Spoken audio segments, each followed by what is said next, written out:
Welcome back, everybody. It is Tuesday evening, and we have a special episode, like a very special episode of Cheers or the after school special, whatever it was. We have a very special episode tonight. We are going to be answering questions live. Our main purpose here every week is to get together with you guys, answer your questions. So if you have a question, throw it up in the comments. Anything VA, mortgage, real estate related, we've got a crew of experts here, and we will be happy to go through that. We also have teed up a number of the questions that were asked out in the Vetted VA group just in the last couple of days. Really good questions, give you some good insights. So if you guys don't show up live and ask enough questions, we've got a whole stream of questions we're going to answer tonight. If you are not a member of the Vetted VA group out on Facebook, this is a really good view into the types of questions that get answered there. And then we also have, obviously, 3 vetted pros, 3.5 vetted pros here to go through all of this with you. So if you have questions, very specific, detailed questions that you want to ask, and it's not Tuesday night at 5 p.m. Pacific, make sure you're a member of the Vetted VA group. Get out there and get your questions answered. So we're going to start. We actually do have one very good live question that we are going to start with. First, let me introduce my guests. We got Brandy Brickler, a loan officer out of Texas, Amanda DeBoard, a realtor also out of Texas, and Alexis Brown would like to tell you she's from California, but she is now a Memphis Tennessean. I don't know that Californians claim her anymore. We'll see. So we've got Tennessee, Texas, and California covered. And we talk to a lot of people in other states. So your questions are not geo-specific. We can get you the answer that you need. You ladies ready to jump in? Yep, let's go. All right, to our 2 realtors. Realtor Ray at eXp Realty would like to know, how are buyer's agents going to get paid? And this is a specific question in that VA has a guideline that says the veteran is not allowed to pay their realtor. Do either of you have any thoughts or insights into how this is going to play out? You want to go first, Alexis? All right. Can you guys hear me? I feel like I'm on a lag. Am I? No, you're good. No lag. We got you. No, your internet is great. Oh, You have great internet, Alexis. It's very high speed. You're in high definition. And you are ready for the answer. Thank you. Okay. So, Realtor Ray, great question. The answer is that how are agents going to get paid? Well, geez, Ray, I'm under this impression. I'm not sure what's being put out by your broker, but here, what I've seen in by NAR is that commissions to be left off the MLS, right?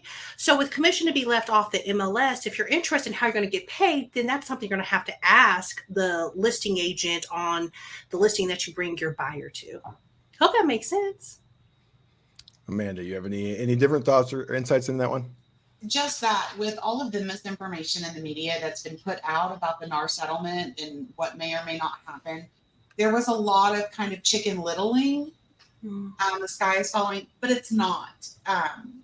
We already have mechanisms in place for broker-to-broker commission sharing. Just now, it's just not going to be clear on the MLS only.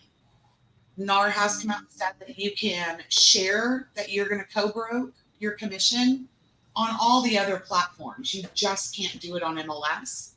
And specifically on my MLS, they've come out and said you can do a yes or no button.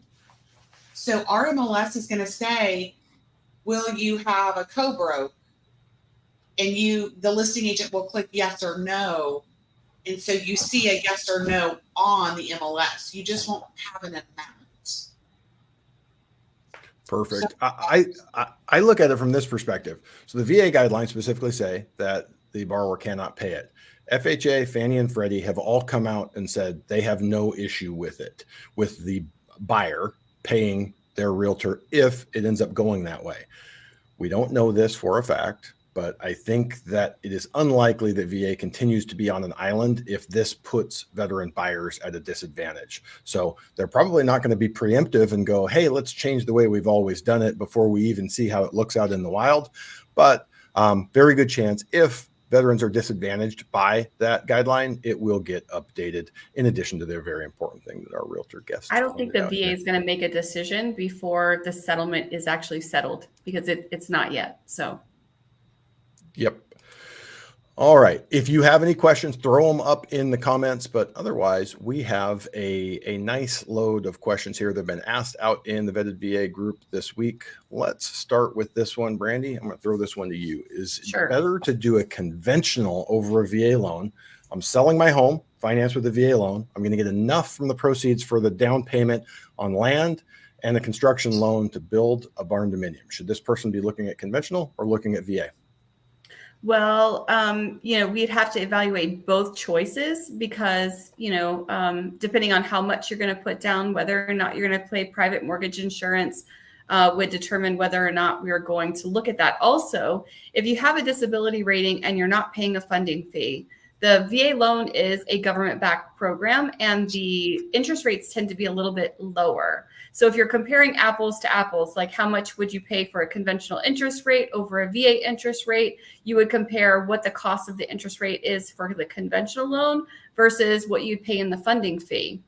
And if it's lower to go conventional, then you'd go conventional. However, when you're talking about a construction loan specifically, when you're doing a conventional construction loan, you're going to make payments through construction. You'll have construction interest. It'll be a 2-time close, and it tends to be a little bit more costly.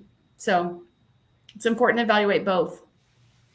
Well, let's look. There was a very similar question, but it kind of asked it in a different way. It doesn't have the construction element, and it answered some of the questions, which you've kind of already hinted at, but this can kind of close the loop. If you can put 15 to 20% down on your new home, are there still benefits to the VA loan? This person says the biggest benefit to me is the elimination of mortgage insurance, but 20% down would make that a moot issue, right? So you kind of already hinted at the big one being the VA funding fee. So maybe just walk through how this plays out, assuming this person doesn't have a disability rating where they're not exempt from the funding fee. Right. So if you're paying that funding fee, we're going to take that into account. Like that's a cost of the loan. And that actually just gets rolled into the loan. But when we're pricing out your loan, every interest rate has a cost associated with the interest rate. And so we're going to decide whether or not like buying down the interest rate is cheaper for a conventional loan versus the funding fee of the VA loan to be able to compare apples to apples and decide which option is better for you. The VA loan tends to have lower interest rates. So most times we're going to go that direction. Very few times do we see that the conventional equivalent is a better loan type. And then also, you should probably just be talking with your financial advisor about whether or not you want to lay 20% down on your house just to do a conventional loan, or whether you can actually take that 20%, put it in investments, and then hedge against, what you're paying in your interest rate. Brandy, Perfect. Can I split it off of what you said? If they're going to put 20% down on a VA loan, does that waive the funding fee or do anything when you put down a larger down payment on a VA? Good question. Yeah, absolutely. So once you put money down between 5 and 10% down, then you're going to reduce that funding fee. So we're obviously going to weigh those options against, the conventional counterpart or comparable loan. And I think the big answer, Brandy went through like 5 different things. Work with a realtor, work with a lender that knows all of those things and knows how to lay them out for you in a way that you can understand, because every one of those situations is unique, and every little element that she went through is exactly what your loan officer needs to go through with you. All right, a lot of times, can I just say one more thing before we move on to something else? There's a lot of times where I hear, people will be like, I just went with a conventional loan because my lender told me this was better.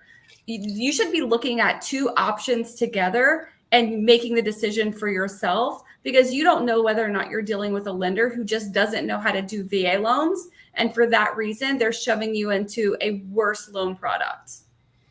And that applies with everything. I probably see it more with FHA than with VA. You have people that will say, well, I talked to another lender and they said I should never do an FHA, or they told me I have to do FHA. I'm like, well, did they show you? They show you on paper? So what Brandy said is essential there, that you have someone that, even if once you look at it, it's obvious that one is massively better for you, they still should show you, so you have that peace of mind of knowing what that looks like. 100%. All right. Realtors, this one is not a matter of fact, but it is a matter of opinion. And I believe, I don't know if in Texas or Tennessee, it's a big basement area. But this veteran said, I'm finishing a portion of my basement, already has a full bathroom down there. Is it better to build a full master suite with a walk-in closet and a family area, or leave it wide open? I know the answer. I like it. Be mindful of comps. So in my area, basements aren't incredibly common, but I do find them. And sometimes finished basements, walkout or full-on basements are not included in your sold square footage if you don't have a comp within a reasonable a reasonable distance to support that value. So the answer of your question, member, is to really consult someone locally, boots on the ground.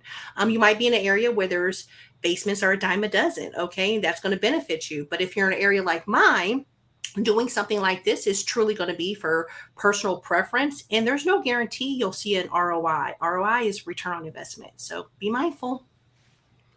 Is that something for either you or Amanda? Is that something that a client would reach out to you and say, hey, we're doing some work down in our basement? Is that something that you help your clients with? Yes, but not for basements because we just don't have those here.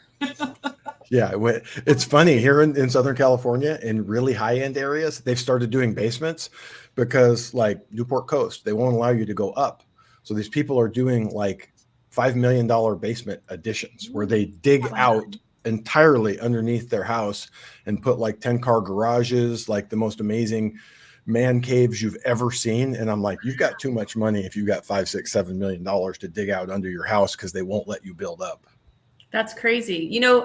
It's not a basement, but in Hawaii, we had non-permitted additions. So it's really important to like make sure that if it's going to add value, that it's actually permitted.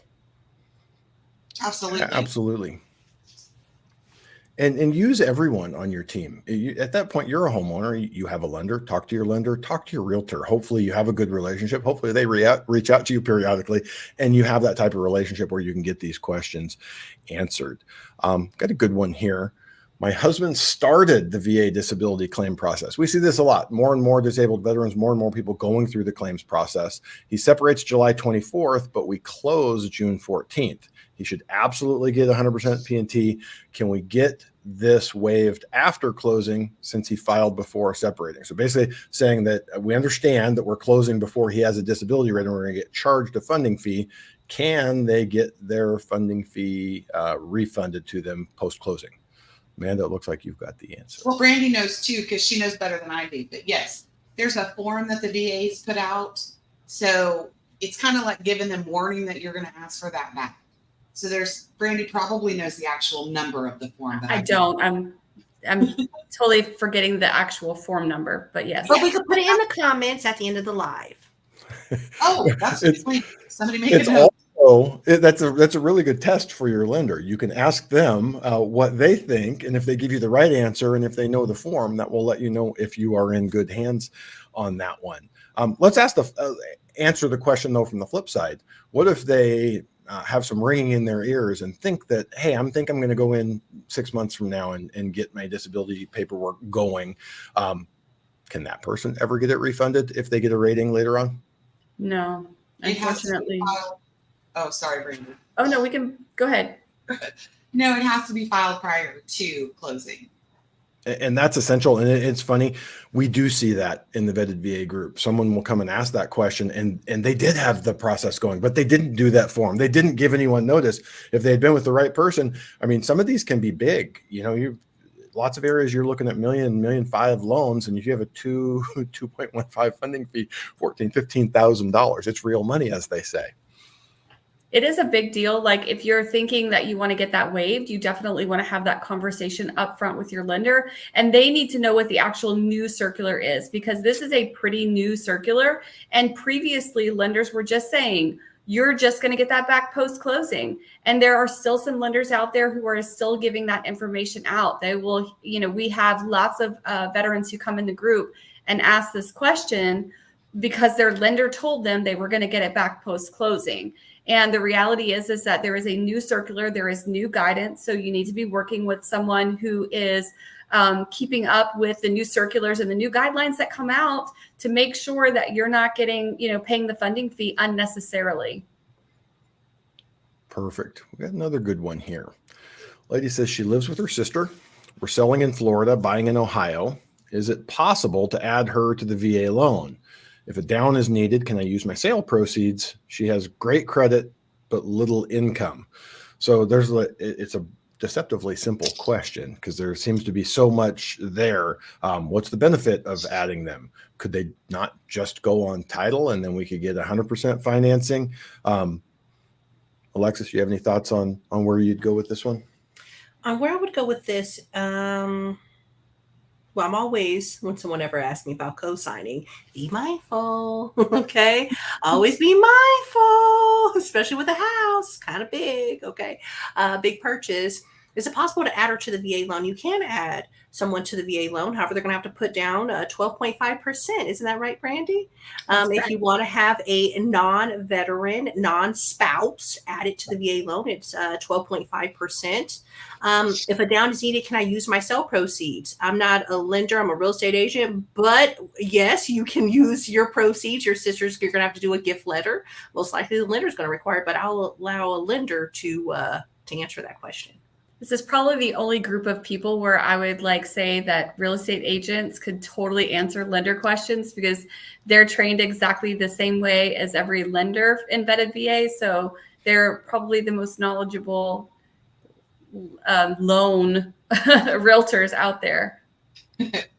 Especially about a program that is complex and is probably the most confusing to most realtors. Mm-hmm. Realtors that aren't veterans, aren't in the vetted realtor, haven't gone through the vetted realtor program and training, we get more misconceptions. I don't want to speak for you, Brandy, but I would say more misconceptions about the VA program among realtors than any other program. They come across FHA regular, they come across conventional, jumbo, DSCR, non-QM. It's this is really a blind spot. So I'm blown away every time we have realtors on and they're able to answer and go through accurately in detail on these. A thing that I always like to say on this, not just, I even go through this when we have spouses, so not veterans. When we have two spouses, and I say, why do we want both of you on the loan? My wife is not on any of our loans. I qualified for them all on my own. She's an owner. She's on title. We can do that in this situation. If we want to use the sale proceeds and you get that as a gift and you want to put your sister on title, so she's an owner, but it sounds like she has great credit, so it's not a problem to put her on the file, right? But little income, not a huge benefit. So if we don't have the income, we have the VA loan where we can go to a real high debt to income ratio. I'm asking, why do we want to put someone's credit at risk? I almost, when I say it, I feel bad putting it out there that we're saying, but bad things happen. Like Alexis said, people have a falling out. They don't want to live together anymore. Two sisters don't like each other. You need to get out of here. But now we have a financial commitment together, and they still would if one was an owner. But for me, I don't want to put any more credit at risk than we need to. It's the answer is for the borrower to decide. But when I look at this, and I guess the last question, let's say they did want to do this. Let's say they needed both incomes. We have veteran sister, non-veteran sister. We need both incomes to qualify. They've got money coming out of that sale proceeds. How does that change the process, Brandy? Because it makes it a good bit more difficult than just a standard VA loan. Yeah. So like Alexis mentioned, it would have to be a 12.5% down payment for the non-veteran, whoever that is, right? If it's the sister or any other non-veteran, it has to be a 12.5% down payment. But one thing that I'm reading in this question where I'm, kind of thinking of ways that we could structure the loan was, if these two people have been if your sister has been paying rent or, to you for, and we can prove that she's been paying rent to you to live in your house for a period of time, then it's possible that we might be able to use that income as border income in purchasing the new house to help qualify without having your sister on the loan to begin with. And with this, it's called a split entitlement when we have a veteran and a non-veteran. The split entitlement still needs to go to the VA for prior approval, right, Brandy? Yes. So it adds some time. The VA is pretty darn efficient. Some people laugh when you say things like that, but they're pretty efficient. The few that I've done, it hasn't been a morass where we just go off into this black hole and don't find out. But especially in a purchase where a seller may just go, oh, I don't want this uncertainty of that additional approval. It's generally not a problem. Your lender is approving the loan and making sure it's dialed in before it goes over there. But VA does want to put their rubber stamp on it where they don't need to on most any other types. So this is my Texas specific question. I had to edit it for the banners. I had to remove the Texas part to make it fit. It's actually kind of a two-parter. So hold on. I'm going to add a second banner before we get to the answering. Spouse and I are veterans. So both borrowers, both owners, veterans. I thought we could get the homestead exemption, but told only one homestead exemption for married couples. So that's a piece of it. Then just muddies the waters here. My husband is 90%, trying to get 100% disability rating and 100% VA disability. And I messed this up. Are 100% VA disability property tax exemption the same or different from the homestead exemption? So for us in California, our homestead exemption is silly. It's like the tiniest little amount, not a big deal. But these folks are in Texas. What does this look like for a Texan? Are those two different things? Is one better? Can you do both? What does it look like? And how do the two spouses, both being veterans, enter into that equation? So as far as they're asking two different questions. In Texas, you have a homestead exemption and a service disability exemption. So they're two separate exemptions. If you live in your house, you only need one homestead exemption. So you qualify for the homestead exemption. Okay. And Texas actually just passed the $100,000 credit. So if you're valued at $400,000 and you have your homestead exemption, you're going to get valued. If your value is $400,000, they're going to take $100,000 off of that, and you're going to get taxed at that $100,000 off. So you're only getting taxed at $300 instead of $400. So that's really cool. Secondly, 90% disabled veterans do not get the same protection exemption as 100%. Okay. 70 to 90, I think, Brandy, is it 70 to 90? You get $12,000 off the value before you get taxed. So if you had homestead and disability, it would be $112,000 off your value, and then you'd be taxed on that. Brandy's going to correct me if I'm wrong on that. No, you're good. Yeah. No, that's totally the way it works. Yes. Your property tax under the service veteran disability exemption is going to be 100% for the ad valorem taxes. There may be, even if you're 100%, you may still have some small taxes you have to pay because they're service taxes as opposed to like property taxes. Does that make sense? And what types of things fall under that? What types of things are not under ad valorem taxes? What might they see on that tax bill and go, oh, yes, I still have to pay that? Yes. So it's a PUD, a plan unit developed, like there's a PID, PUD, MUD in Texas. They're all crazy. But typically when bonds have been taken out in a certain area to pay for things, those bonds have to be paid back. So that would be one of those specialty service taxing things. Typically they're very small. Like we're not talking about hundreds of dollars in additional taxes. We're talking one guy had $15 a year. You know, it's usually very small amounts. So if you're in Texas, it extra pays. It pays everywhere to have that 100% disability rating, but it's a pretty big difference between 70 to 90% and 100% for you Texans. Yeah, it's like you could be 80% and it's not as good as 100%, right? You're going to get $12,000 off your value, or 100%. You're not going to pay those taxes, at all. It's a significant difference. But for this particular person, let's just say they're trying to get to 100%. Like obviously you're going to purchase with a veteran who is funding fee exempt. So whoever has a disability, I don't remember if both of them do. And then you're going to file for that person's homestead, right? Whoever has the largest disability is the one you're going to file for. And then, you still could eventually, I guess, maybe buy another house and occupy that house and use the other veteran's disability, but you're not going to use both at the same time. Perfect. So kind of closing the loop for this one right now, he's 90% trying to get 100. That 100 is really important for this person. Very important.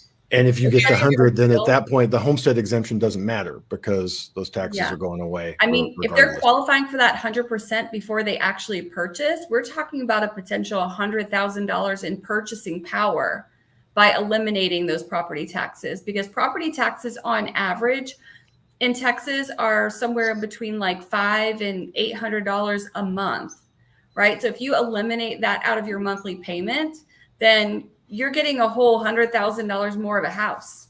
Well, you just brought up a really additional interesting point. So is Texas one of the states where you're able to qualify with the projected taxes versus, so here in California, they say, no, that doesn't happen until after closing. Our exemption isn't nearly as good. It requires 100%, less than 100%, you get nothing. It's not nearly as large, but nothing happens until further down the line. So I don't get to qualify you for any more homes. So I know you already explained it, but maybe just give a little brief inside baseball. I caught it. I'm not sure everyone at home caught exactly what you were saying. Yeah, for sure. So Texas is one of the states where the veteran can, like, if you're 100% disabled, we can close without escrowing for those property taxes, which then gives you that buying power back. Now, if we were to have to close with those property taxes, let's just say, for example, you qualified for $250,000 because you're only 90% disabled. And then you purchase, we escrow for your property taxes, you file for your exemption, and then you get your money back. Some lenders in Texas are going to tell you that's the only way that it can be done, but that's not true. There are lenders out there who will not escrow for taxes if you prove that you're 100% disabled, because they know the second that you become the homeowner, you can file, and then you're property tax exempt from that day forward. So I know Texas and Maryland are two states where you can do that right up front, which especially in Texas, because the tax amounts are so high, property taxes specifically, because there's no state income tax, that it makes a big difference in the affordability for a home. Like, you could actually afford a bigger home by eliminating the property taxes up front. I'm literally surprised we don't have a mass exodus of 100% disabled veterans heading to You Texas, do. because literally, I mean, that's a monster difference. It's not little. And when you're retired, you're like, that's a big, big difference in my life. I just took a call. Oh, go ahead. 30 minutes ago. I was just going to say, as a personal example, my husband is rated at 80% right now. Even just going when he got his rating to 80%, our payments dropped $900 a month, just at the 80%. So when he gets to 100, we estimate that those will drop again about $700 to $800 a month. So did your husband get to go out and buy a new truck? No, he already bought one. Oh, I was going to say, it sounds only fair that he should be able to go buy a new truck if he just saved you guys $900 a month. Go to DMV and get his new veteran tags, like his license plates. He wanted his DD tags. Well, that's important. I like it. Well, yeah, you can go on the tollway and get a discount. Exactly. All right, Alexis, I've got a question for you. Yes, sir. It's a good one. Is it legal for my agent to have a cancellation fee if I terminate their services? The realtor is stating the broker may want compensation for termination of the buyer-broker agreement. So first, two questions. Is it legal? Can they do it? And then, should your realtor be doing that if you don't like them and fire them? Yes to both. So I don't know anybody who just works for free, you know? So yes, understand that the cancellation fee, and when you hear in Vetted VA or in other places that VA buyers can't pay any real estate agent commissions or transactional fees, that applies to a closed loan.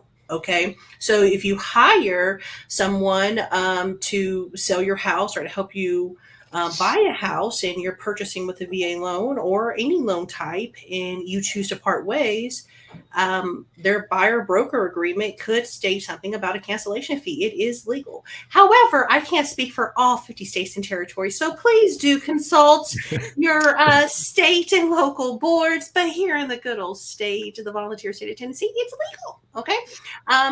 And as far as the question, would should they be doing it? I'm standing firm on that. Yeah. Now, is it something that I do? No.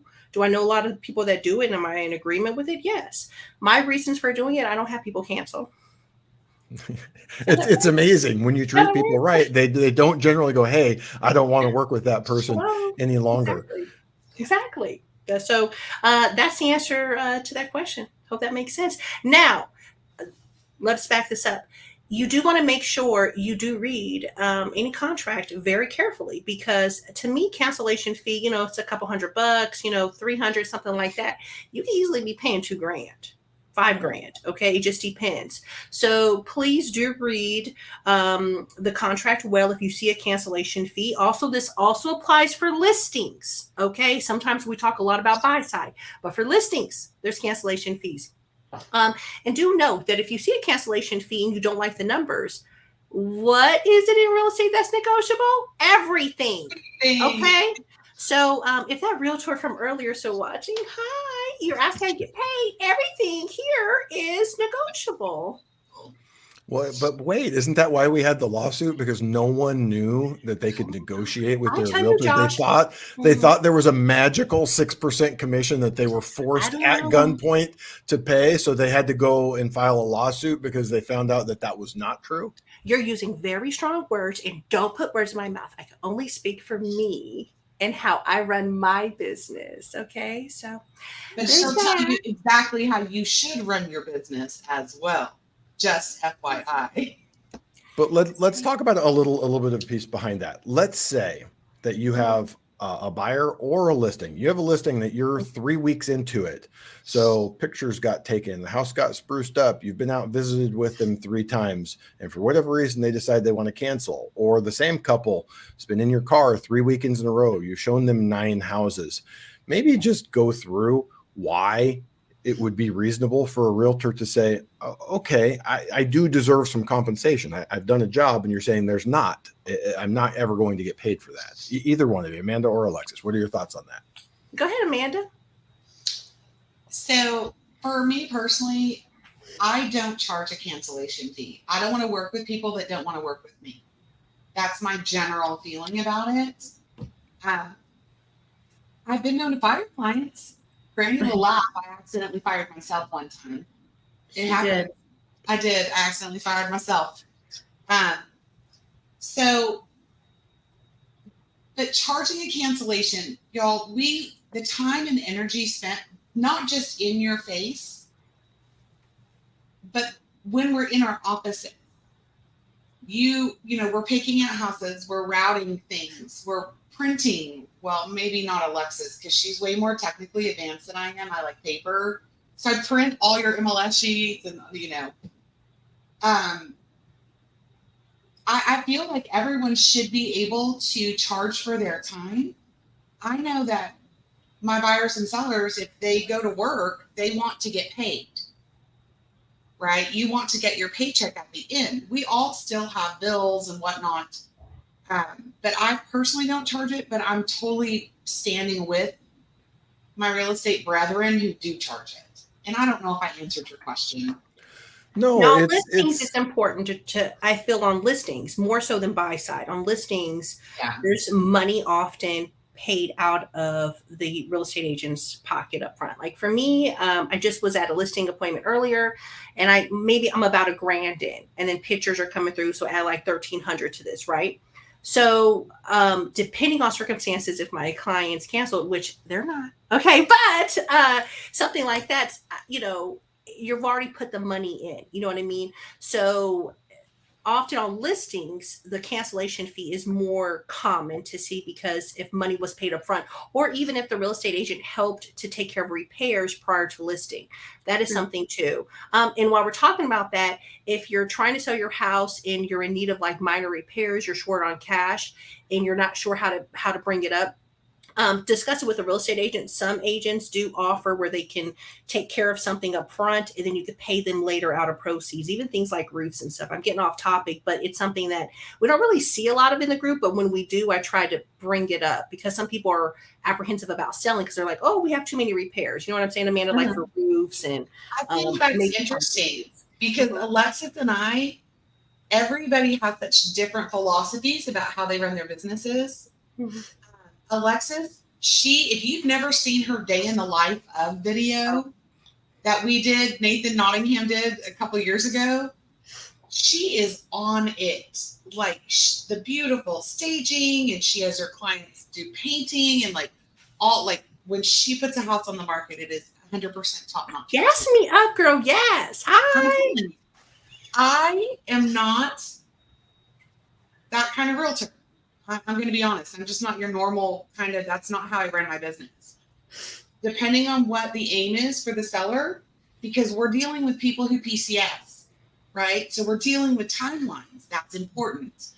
I am a girl that says, let's have it inspected before we list it, which I pay for that. That's $500 depending on, right? And then we're going to put it on the market priced for condition. So we've told buyers up front, this is everything we know about the house. Here's our inspection. Here's the seller's disclosure. This is what we price it at based on the current condition. Because my sellers may or may not have time or the energy while they're trying to pack a 5-family to PCS to Hawaii into money. Right? Or the money to do all that. So every agent has a different philosophy on how they run their business. So that's something you should look at, especially as a veteran buyer and seller, when you're interviewing your agents. But yeah, Alexis, she's an amazing listing agent. Fabulous. We've got another one that's sort of real estate sided, and I like this one. So there's a house we're interested in. My realtor's going to do a walkthrough tomorrow. It's not listed as a VA property. Not sure why. In the pictures, it looks livable. Is there a way to still go VA? You guys kind of want to talk about, I mean, does a property have to be listed as VA? There is a portion of the MLS that says what type of financing is available, but how does that relate to and dictate to buyers what type of financing they're able to use? Alexis? Depends on the state you're in. So in some states and in some cities, veterans are a protected class. So that sort of stuff should not be listed on the MLS, okay? Or in public display. However, please understand, sellers can take any offer they want for their house. And that's just it. Unless the loan product is up under a protected class, a fair housing protected class for that state or area. Unfortunately, if someone says no to a VA loan, you can't call the cops on them. You know what I mean? It's sad, but that's what it is. So when you're asking, is there a way for it to go VA? I'm sure the house can go VA. This is when having a good real estate agent or a good advocate on your team is going to come in helpful. When I run into VA hate, okay, I try to come in with VA facts. All right. So having your agent in your loan, a professional, contact the listing agent or the seller and explain to them and debunk some VA loan myths. These myths that you see us constantly discuss here in Vetted VA, right? Homes do appraise. You guys see this every time when someone says their home closed. Good news, a home appraised, or their assumption there's going to have extensive repairs. A lot of times with a VA loan, remember, only 1% of the nation's population serves in the military. So therefore, it's not a very common loan type, like what Josh was saying earlier. FHA, conventional, they're a little bit more popular. So if you're in an area that's not near a major installation, you might have someone who's just unfamiliar. And when people are unfamiliar with things, it often brings out fears. Okay. So just have a positive conversation with your real estate professional. See if the agent or the seller is open to having a common sense discussion on the VA loan, and definitely come back here to the group and ask questions. Or if you're a professional watching this, go to our professionals group and ask in there, because you can absolutely change someone's mind and get a VA loan accepted. Mm-hmm. The second part, Josh, Alexis said I want to mention too, is he said not sure why, but in the pictures it looks livable. Mm-hmm. So that is a very common fear and misconception about the VA loan product, is that appraisal coming in and going, oh my gosh, it's not going to pass appraisal. Guys, there is almost appraisal by inspection, you mean? Mm-hmm. Yes. So the MRPs, the safety, sanitary, all of that, the VA has loan conditions, basically, that it has to be safe and sanitary for the veteran buyers. So we have agents with little knowledge, or they don't understand what an MRP actually is. No one's ever actually read the handbook. So when I've looked through the pictures, and I will look, somebody will go, oh, it doesn't say it'll take VA, but I want to go look at this. And I'm like, okay, yeah, I don't see anything in the pictures that says VA will not, this won't require major renovations in order to go VA. At that point, that's when you call or email the listing agent and say, hey, is there a reason why you're not accepting VA? And if it's because, I'm scared it's got this issue and VA won't pass it, great. Let's work together as a team ahead of time so we can address it. Let me go look at it. Let's look at the MRPs and see if that's a real actual issue or just a misconception in your head. And knowing what appraisals in your area are actually looking for, because different regions of the country, right, Alexis? You have things in your area that your appraisers are hammered on, right? I'm looking at these. Whereas here, it's always going to be wood rot. I don't care where you live in the country. Wood rot here too. Right. I don't care where you live in the country. An appraiser's going to tag you for wood rot. Yeah. If it goes FHA, it'll go VA. And I love slapping that in people's faces. So agents, if you're watching this, okay, you remember this. If it's going to go FHA, it's going VA. Okay. So just keep that in mind. I've actually seen some harder FHA appraisals, so that's for sure, as well. But one thing that I want to say is that definitely either your agent or your lender can be researching the reason why the VA is not listed on there. So I've called plenty of places, it's just part of my practice when pre-qualifying somebody that I'm taking a look at the house ahead of time just to make sure that if I see anything that maybe draws attention for maybe it wouldn't. I mean, I did the majority of my business of my career in Hawaii, where we were always looking for, previously we were looking for non-permitted additions, like I mentioned earlier. And, the VA eventually changed their stance on, it used to be you couldn't purchase it if it had non-permitted additions. And now it's just that they're not given value. And so you got to think about whether it's going to appraise at that point. But again, working with a good agent and a good lender who's going to follow up with that agent and figure out why they don't believe it'll go VA and myth bust, then that's the best way to counter this. All right, Brandy, we're going to bore our realtors with a couple of refinance questions here. All right, cool. Let's go. When you're ready to do an IRRRL, do you have to use your current lender or can you use any VA lender? And then there's kind of a question behind the question. I've read that an appraisal isn't needed, but oftentimes the lender requires it. How many don't require it? So do I have to go back to my current lender? Can I go to any lender I want? And how likely are they to require an appraisal even though the VA doesn't require it? An IRRRL, that's just an interest rate reduction refinance loan. It does not require an appraisal. It is a very easy process. It is just literally probably like 5 to 6 pieces of paper. You can go to any lender. However, because you probably get tons of mailers. This is where we should talk about spam.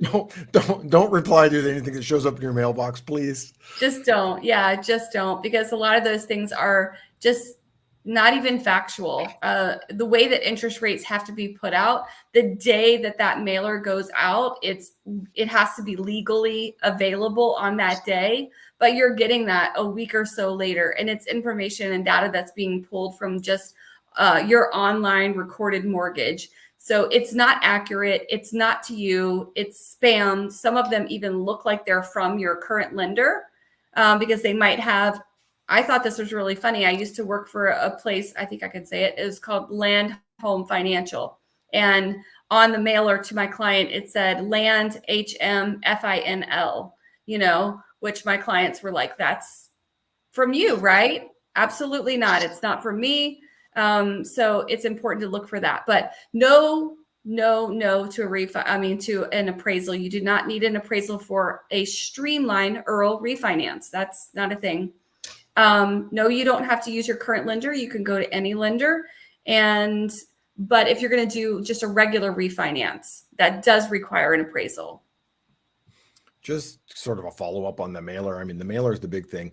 I have a client, we closed like 160, 170 days ago. So if you closed about 170 days ago, Rates could spike, rates could drop. You are going to get inundated with postcards and letters in your mailbox notifying you, it's public service, that you are IRRRL eligible.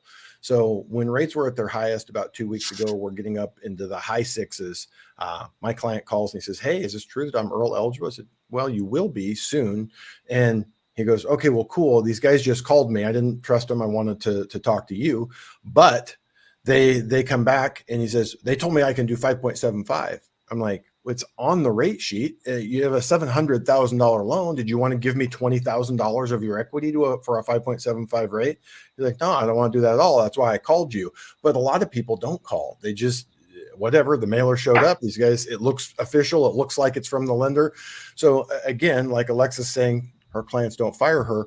My clients call me. Brandy's clients call her because they know that we're going to give them the real answer there. I get a text message of the actual mailer so I can look at it. And sometimes I call. I don't know about you, but sometimes I call the number to check it out just to find out and see what they're offering, because the lenders, like per the VA guidelines, they can roll up to 2 points of cost of that interest rate into your refinance. And that could be very costly. So if you're working with a loan officer who actually, obviously cares about you and is going to keep in touch with you, and we're going to communicate for years. Hopefully this is not our only transaction. We're going to be together. We're getting married. We're going to be together forever. Real estate married. Right? Real estate married. We're going to get married. We're going to go, and you have me to talk to and find out whether or not that's a good idea. Like if you're going to PCS and I don't know, 6 months, don't refinance. Don't do that. Yeah. And just the way that works, generally it's easy. If you're going to start a call center, is it easy to go find 50 good loan officers? No, but can you have 50 kids and get them an MLS license and show them, here's how you do a loan that doesn't require an appraisal or income qualifying? Fill in the dots, the blanks on this little worksheet and tell them what their new rate is. So you truly are getting to the lowest end call centers there are, whether it's an FHA Streamline or a VA IRRRL. We did have a comment earlier, James. I don't know if you are still around. If there is a question here, we'd love to hear what it is and get it answered for you. But just made a note here. Says, "I filed a claim for sleep apnea last year where the VA told me what I needed to file, but they turned around and told me I filed it wrong.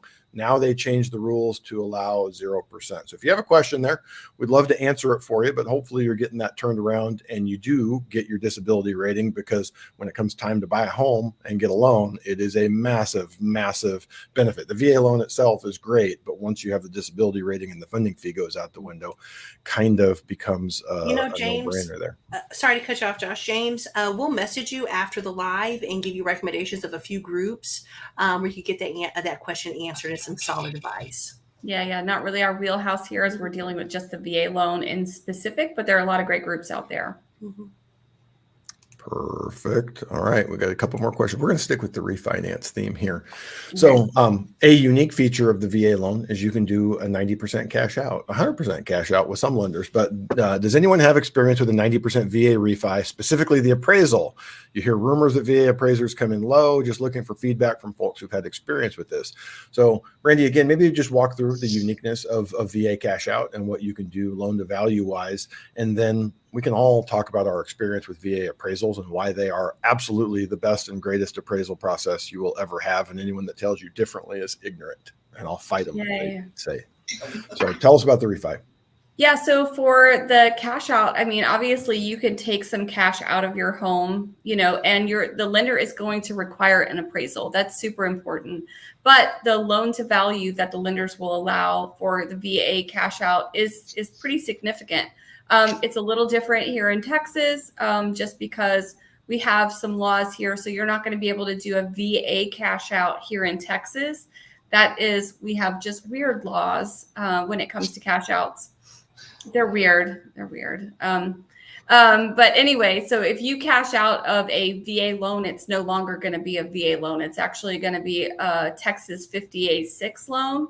And then Texas also requires that you keep 20% equity in your home. So it's a little restrictive, which is the reason why it's not done that often. But other states, it's a great way to take money out of your home for renovations. However, like obviously with rates the way they are, it might not be your best option or cheapest option to cash out. I just want to put that out there.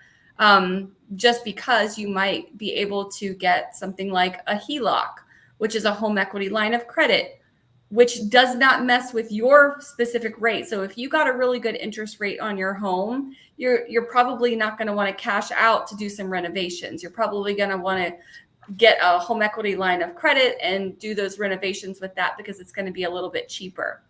And as far as appraisers pulling value is not arbitrary. Like where they get their value is not arbitrary. Like they have to come with facts and data.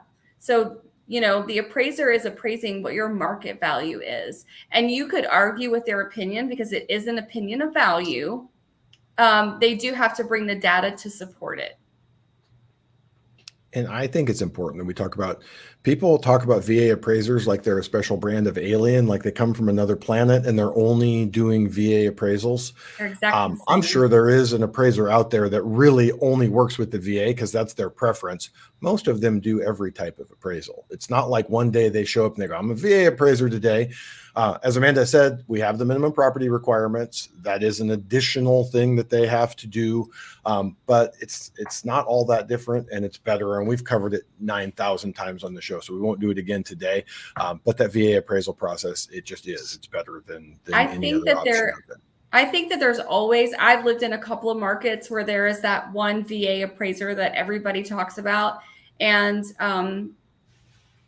obviously the Veterans Administration does keep data. So if you really feel discriminated against in your appraisal, then you can let the Veterans Administration know just so it's on file with them. So those negative reviews or whatever start stacking up, and then maybe that appraiser won't be. But I've seen appraisers go 10 years in a market where everyone complains about him, but he's still a VA appraiser. And the reason why is because he's really good at his job and he really believes that he's doing the right thing per the VA guidelines to do it. So you could not agree, but perpetuating that there's that one VA appraiser that is just going to mess everything up for you is just something that's perpetuated in real estate among people who are just not educated and have never just had a face-to-face conversation with an appraiser who really believed in the value they were giving. Perfect. Well, we like to keep these at about an hour. We're at 52 minutes. So I've got one good lender question left and I've got one good realtor question left. So we're going to tee all of you guys up before we get out of here. Now I just got to go back and find my good realtor question here. Now, this is Vetted VA Live. So I know you guys deal with people that are not veterans. Maybe focus on answering this question from a VA perspective. Does it change this at all that someone's asking this question that they're going to be using VA financing? What if both the seller and buyer choose not to use a realtor? What are the pros and cons if you're using VA financing? I don't think that VA financing does it really affect it? Not really. I mean, it doesn't really affect it whether you're VA, FHA, conventional, because what you don't know is what you don't know, regardless of loan type. The only thing that I was thinking there is the VA mandatory clause. But if you've got me or Brandy on the other side, we're going to say, hey guys, get me this form filled out. I need this. What's the pro and con for them or for me? Yeah. If you're going to get to title or closing, the attorneys, they're going to make you do that anyway. So depending on your state, like in Texas, the mandatory clause is already in our contract. Period. I don't know how it is for Alexis over there. So check with your state. I'm going to let you finish. Well, in Texas, no. Right? Inside joke there, guys. Just Amanda, she rides hard for Texas. If you're in Texas, everybody in Texas rides hard for Texas. See my Texas flag? Let's move on to this question, the pros and cons. Okay, so it's preference. That's what it is. It's preference. What if a seller and buyer choose not to use a realtor? Okay, they got a great deal, or maybe they didn't. It's preference. You got to go with, in real estate, you always have to go with what you're most comfortable with. It's a very large purchase. Some people want to say, oh, it's like buying a car. Yeah, right. Okay, it's not. Okay, it's not like that at all. So always go with your gut. Go with what you feel comfortable with. And if somebody's like, hey, you could have done this yourself, you wasted money. Okay, you didn't know. Just like Amanda said, you didn't know what you don't know.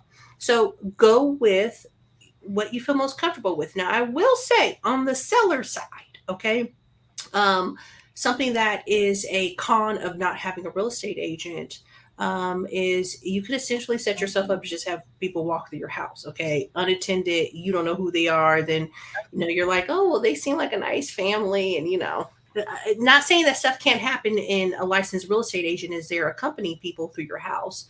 But that is something definitely to consider. So definitely consider security, cameras, microphones, things like that. But do consult your state And liability. Liability for not disclosing something that might be wrong with your home. Exactly. That too. People buy and sell. The majority of transactions that I'm involved in, they are pretty smooth. Okay. However, there are transactions that without a doubt would not have closed had both parties not had representation. So. And I can speak to it from, go ahead, Josh. What I was going to say is we started off the show talking about the NAR lawsuit. Anytime you make any content on social media about that lawsuit, there is a small contingent of people who will tell you that realtors are worthless. They're all going to disappear. They deserve to die in a fiery pit. They've never added any value, and this is the greatest thing ever to happen. And I said, well, good news. You now are well aware. You don't know, no longer under delusions that a realtor is required, and go do that transaction on your own and find out. The funny thing is these people also think they're the greatest at everything. They could be an attorney. They could remove their own spleen. They could do anything. So you do a transaction without a realtor. I mean, the debate, we've seen downward pressure on commissions for the last 25 years. So is that likely to continue, especially as home prices are as high as they are? And especially in light of the NAR lawsuit? Probably. But to say, like Alexis, when you were answering whether it's right to charge a cancellation fee on a listing or a buyer broker agreement, I'm sitting there going, like, people truly have no idea what a realtor actually does or what is involved in their work, the costs that they incur, the things that a good one does for their clients. And in the public's defense, we used to say it's an 80-20 industry, realtors and lenders. 80% are worthless. They may not be completely worthless, but they're close to worthless. The good news is, if we just take the 20% of realtors that are good, the 20% of lenders are good, we have more than enough. So you can find one. We don't need any more. If we only had 20%, we're good. But over time, it's really almost 80-20 of that 80-20. You're looking for that top 5% people. I'm biased. I'm a member here of Vetted VA. I am a Vetted Pro. I think that when you've been through this process, when you've shown up, you've answered questions, you give without expectation of getting. If you're answering a question to someone in Alaska at 2 a.m. on a Saturday and you're in Tennessee, you're probably not thinking there's going to be a big benefit in there for you. So it just, whenever I hear people bashing on realtors, I go, you know what? This is that person that if you look up their Google reviews, they only leave 1-star reviews. They're just mad at the world. They want to tell everyone that everyone else is worthless. So I didn't mean to cut you off, Brandy. That's okay. Just to close the loop really on this whole thing is that just from the lender perspective, when I'm dealing with clients who are, going to negotiate a sale just between veterans or whoever's purchasing, right? What I'm getting is an incomplete. Well, first, where do I get a contract? How do I fill out the contract? Well, I'm not licensed to be able to tell you how to fill out the contract. Disclosures, things that they need to be able to tell. All right, who's our title company going to be? What's title? Where do I find them? Like all the questions really. And so it really just falls on the lender to sort of guide you, you know what I mean? And good luck getting somebody at Navy Federal to tell you how to do that. You know what I mean? Like it's not going to happen. But anyway, there is a value there. However you decide to do the transaction is how you decide, but there's value there in someone guiding you in the transaction. Absolutely. The big benefit, what's the big pro? Hey, I save money. The cons is a longer list, and probably none of them in and of themselves are big enough to offset that cost. But when you add up 25 of those things, it's a balance, and you got to make up your mind on what that looks like. Well, it's also okay if you don't want to negotiate with a stranger face to face. Sometimes what I've learned is people are intimidated. You know yourself, okay? And it doesn't mean you're a punk or something because you're like, I don't want to talk to this stranger, but you also got to kind of be able to stand 10 toes down firm on your price. All right, last lender question of the night, and we will wrap this up. So, Brandy, I've heard the VA loan has no minimum credit score, but I was told I don't qualify because I have late payments and a low score. What's the truth here?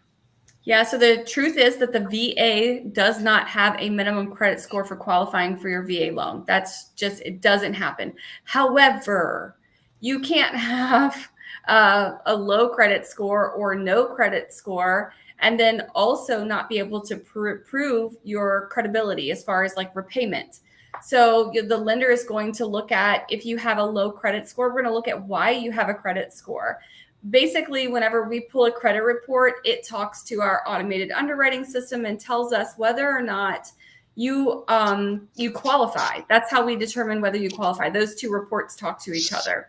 And if we can't do that, you can still get a VA loan, right? But we're going to downgrade your loan to what's called a manual underwrite. And when you have a manual underwrite, then our pool of lenders gets a little bit smaller for which lender is going to accept a lower credit score. And then from there, they're going to have a cap on your debt to income ratio. And they're going to have a cap on how many late payments you've had in the last 12 months. So it's not just, your credit score. We can get past the low credit score obstacle. But if you generally cannot prove that you are a credible borrower, then really that's what the lender is looking for. They're not looking for a minimum credit score. They're looking for a credit qualified borrower.